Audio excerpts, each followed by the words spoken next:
SC, ST, इन सभी category को, पिछड़ी जाति के लोगों को उनके हकों से वंचित करने की साजिश का हिस्सा है। भाइयों बहनों, ये बाबा साहब भीमराव अंबेडकर के द्वारा बनाए गए संविधान का भी अपमान है और इसीलिए आज मैं आपके पास आया हूं आपसे विशेष अपील करने के लिए कि भारतीय जनता पार्टी की गवर्नमेंट तेलंगाना में लेकर के आप आएंगे, ये मुस्लिम आरक्षण समाप्त तो होगा और ये आरक्षण का लाभ यहाँ के एससी, एसटी, ओबीसी और यहाँ के गरीबों को प्राप्त होगा। मुस्लिम आरक्षण संविधान विरोधी है, किसी भी स्थिति में इसको लागू नहीं होने देना चाहिए, लेकिन बीआरएस और कांग्रेस मिलकर के देश को एक नए विभाजन की ओर ले जाना चाहती है और आपके हकों पर कुठाराघात करना चाहती है। और इसीलिए आज हम सब यहां पर आए हैं। भाइयों बहनों, तेलंगाना राज्य के लिए 1969 में 1969, 2001 से लेकर के 2014, 2014 तक चले एक लंबे आंदोलन के फलस्वरूप तेलंगाना आंदोलन के दौरान जो नारा दिया गया था, निल्लू, नितुलू और नियामाकालू, लेकिन सत्ता में आने के बाद केसीआर ने तेलंगाना आंदोलन के द्वारा किए गए वादों को ही भूल गए। जब तेलंगाना बना था भाइयों बहनों, तब तेलंगाना रेवेन्यू सरप्लस राज्य था। आज तेलंगाना 3 लाख करोड़ रुपए के कर्जे में फंस चुका है। याद करिए, आज बीआरएस का मतलब है भ्रष्टाचार रिश्वतखोरी समिति, यानी बीआरएस का मतलब है भ्रष्टाचार रिश्वतखोरी समिति। और यह यहाँ के नौजवानों के साथ, यहाँ के किसानों के साथ, यहाँ की महिलाओं के साथ बीआरएस आज यहाँ पर धोखा करने का कार्य कर रही है। भाइयों बहनों, इसीलिए मैं कहता हूं तेलंगाना के मुख्य मुद्दों यानी नीलू, नितुलू और नियामाकालू को पूरा करने में केसीआर पूरी तरह विफल रहे हैं। नीलू यानी पानी आज तेलंगाना में अवैध धन का स्रोत बन गया है। चाहे वह कालेश्वरम के नाम पर राज्य की सभी लंबित परियोजनाओं को ठंडे बस्ते में डाल दिया गया हो, या फिर पलामारू रंगारेड्डी लिफ्ट सिंचाई योजना का मुद्दा हो, जिसे अब केंद्र सरकार ट्रिब्यूनल बना करके हल करने का प्रयास कर रही है।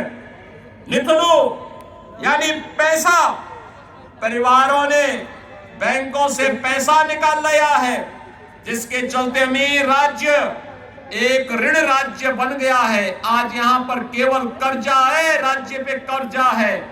हर बच्चा पैदा होता है, यहाँ की सरकार की गलत नीतियों के कारण वह कर्ज के बोझ से दबा हुआ होता है। जो हाल आज तेलंगाना का है भाइयों बहनों, वैसा ही 2017 के पहले उत्तर प्रदेश का भी हुआ करता था। याद करिए, 2017 के पहले उत्तर प्रदेश में हर दूसरे दिन एक दंगा होता था, महीनों महीनों कर्फ्यू चलता था। आज उत्तर प्रदेश में पिछले 6.5 वर्ष में कोई दंगा नहीं हुआ है, कोई कर्फ्यू नहीं लगा है। याद करिए, उत्तर प्रदेश में डबल इंजन की सरकार है, केंद्र में मोदी जी है, उत्तर प्रदेश में बीजेपी के नेतृत्व का दायित्व मुझे दिया गया है। उत्तर प्रदेश में 3 करोड़ गरीबों के लिए एक शौचालय बन गया। 55 लाख गरीबों के लिए प्रधानमंत्री आवास योजना से आवास बन गया। 10 करोड़ गरीबों को वहां पर भाइयों बहनों, आयुष्मान भारत का 5 लाख रुपए का स्वास्थ्य बीमा का कार्ड बन गया है। और यही नहीं, 15 करोड़ गरीबों को फ्री में राशन की सुविधा का लाभ मिल रहा है। भाइयों बहनों, वहां पर 6 लाख गरीबों, 6 लाख नौजवानों को हमने सरकारी नौकरी दे दी है। और 1 करोड़ 61 लाख नौजवानों को उत्तर प्रदेश में जो निवेश हुआ है, उस निवेश के माध्यम से रोजगार के साथ जोड़ने का काम भी किया है। उत्तर प्रदेश में 2 करोड़ 52 लाख किसान प्रधानमंत्री किसान सम्मान निधि का लाभ भी ले रहे हैं।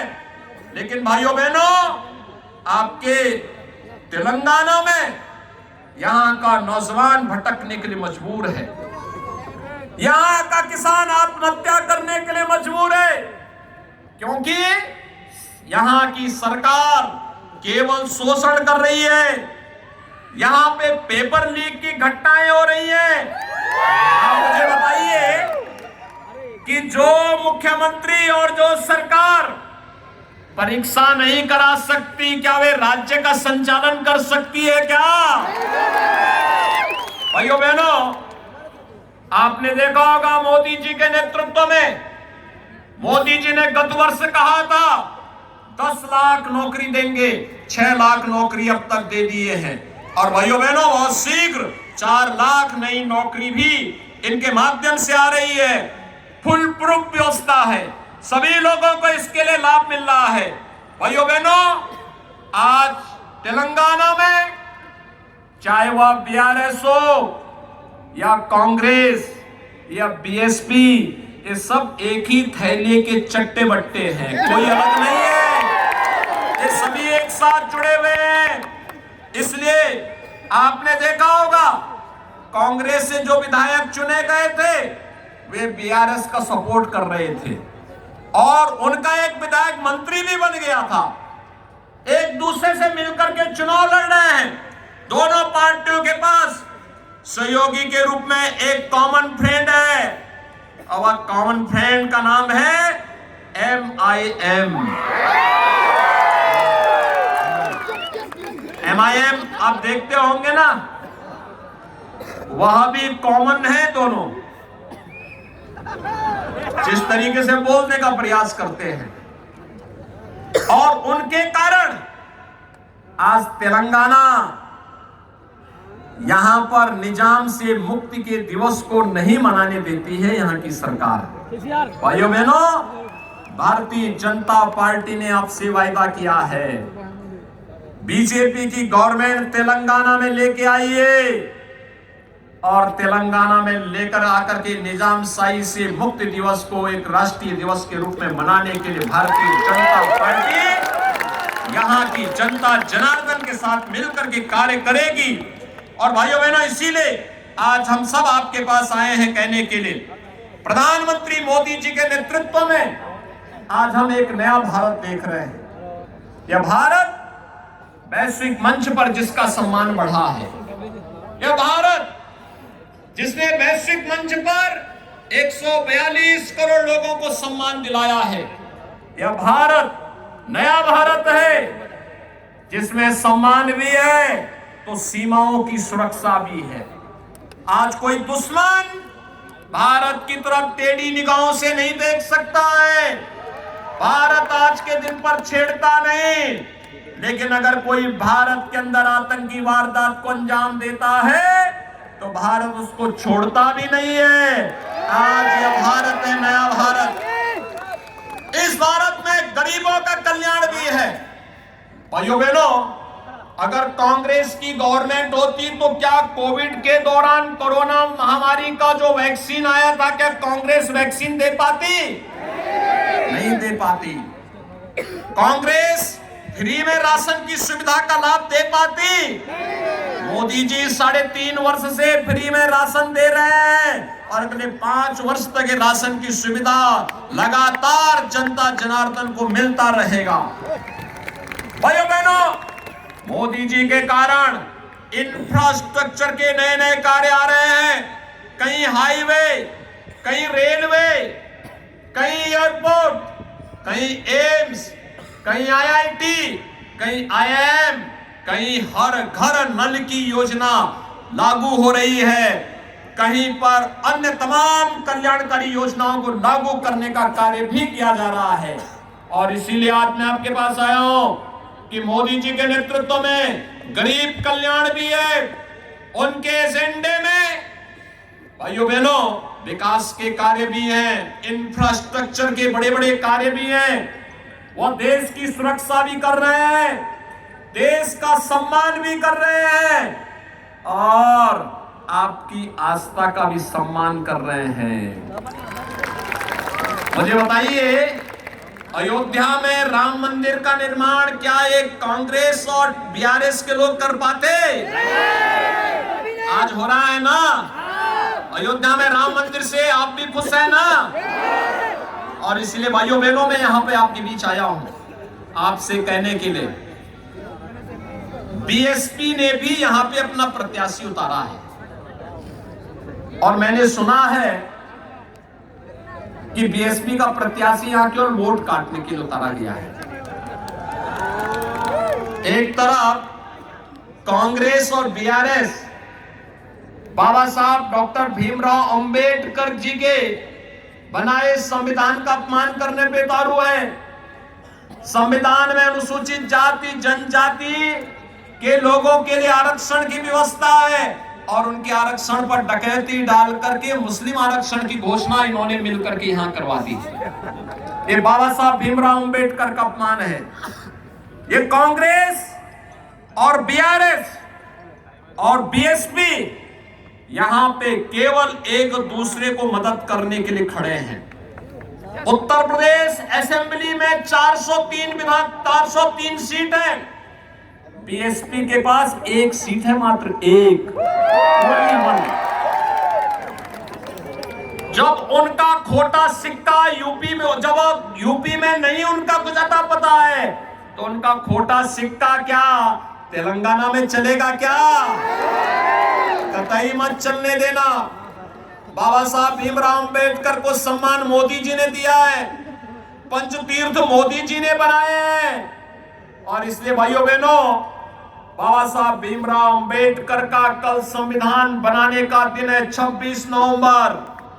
याद रखना 26 नवंबर की तिथि को संविधान दिवस के रूप में मोदी जी ने मान्यता दी है, प्रधानमंत्री मोदी जी ने मान्यता दी है और इसलिए बाबा साहब भीमराव अंबेडकर के प्रति श्रद्धा और सम्मान का भाव रखने वाला हर व्यक्ति भारतीय जनता पार्टी के समर्थन में अपना सहयोग करेगा।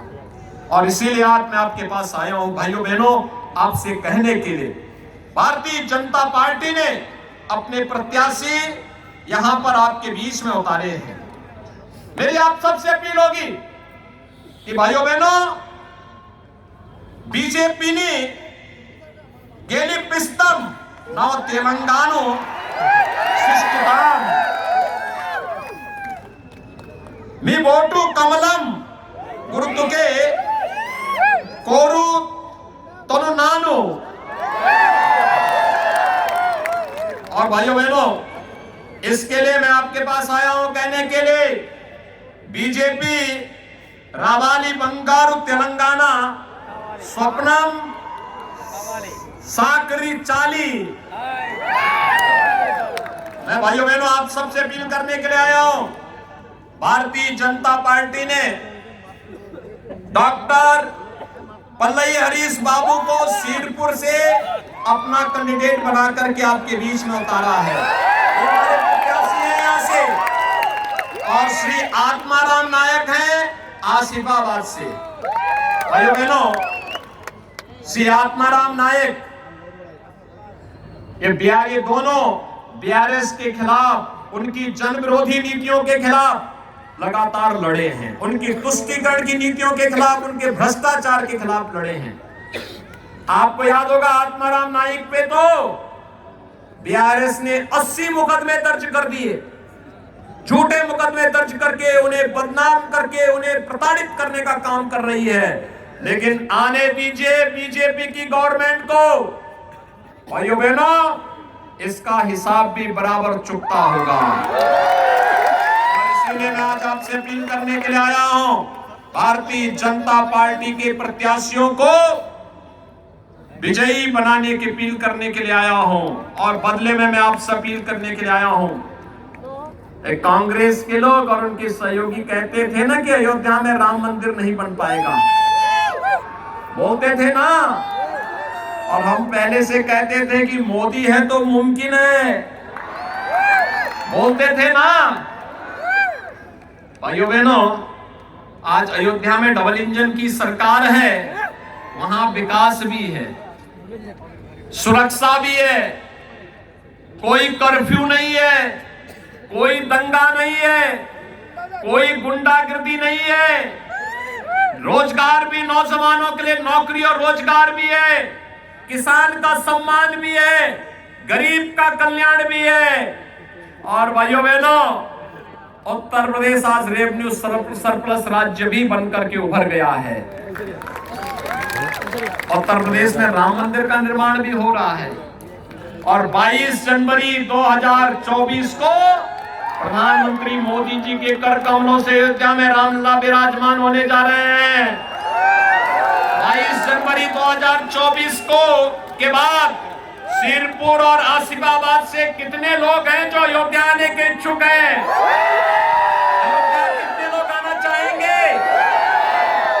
भाइयों बहनों, आप सबका मैं अभिनंदन करता हूं और मैं आपसे अपील करता हूं कि आप सिरपुर से पी हरीश बाबू को और आसिफाबाद से सी आत्माराम नाइक को कमल चुनाव चिन्ह से विजयी बना करके भेजिए और ये लोग जाएंगे, तेलंगाना विधानसभा में जाएंगे और 22 जनवरी के बाद